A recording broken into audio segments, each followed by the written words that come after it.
So I wanted to further elaborate on Plato's allegory of the cave because Gregor99 has asked for an explanation of what was meant by the inner sun. And for Plato, the sun represents the source of illumination.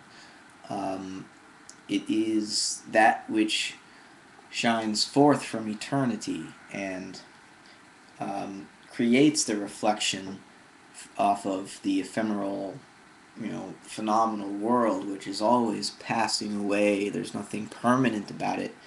But Plato arrived at this idea that there was this eternal realm, there was this inner sun, because otherwise we wouldn't be able to see anything at all.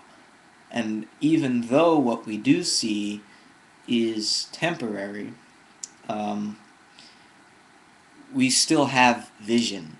And as Phil and I were discussing, the history of science and philosophy testifies to the fact that there is some kind of inner eye, the mind's eye, intuition, imagination, whatever you want to call it, that allows us to gain insight into what lies behind the passing or moving image of eternity, as Plato said in Timaeus.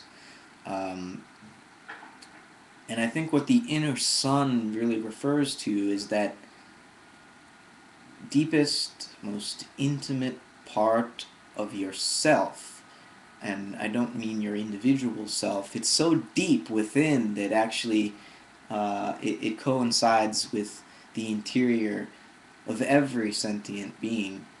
And it's getting in touch with that, just getting close to it at least, that provides you with an intuitive understanding of what goes on behind the scenes. And everybody is in touch with this, at least to some degree. It's not as though you have to be an adept to have access to it. Now, certainly you can develop a deeper appreciation for and understanding of it, but, like I said, the very fact that we can see it all is proof that this inner sun exists.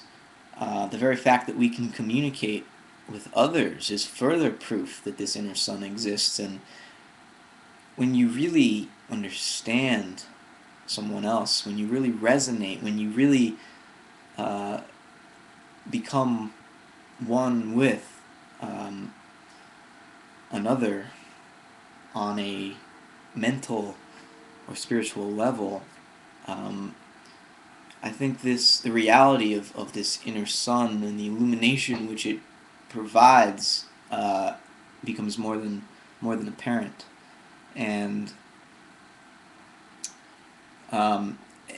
we shouldn't assume, though, that this interior is somehow separate from the phenomenal world, which is always passing away. It's not separate from it. It's sort of the background or the underlying container of sorts that allows all of these ephemeral, rising up and passing away forms to appear. It's the space in which form arises, and it is intimately related to the forms which arise. So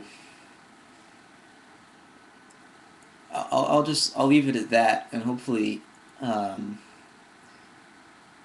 cleared it up, what I meant by inner sun. If not, leave another comment, and I'll try again. Thanks for listening.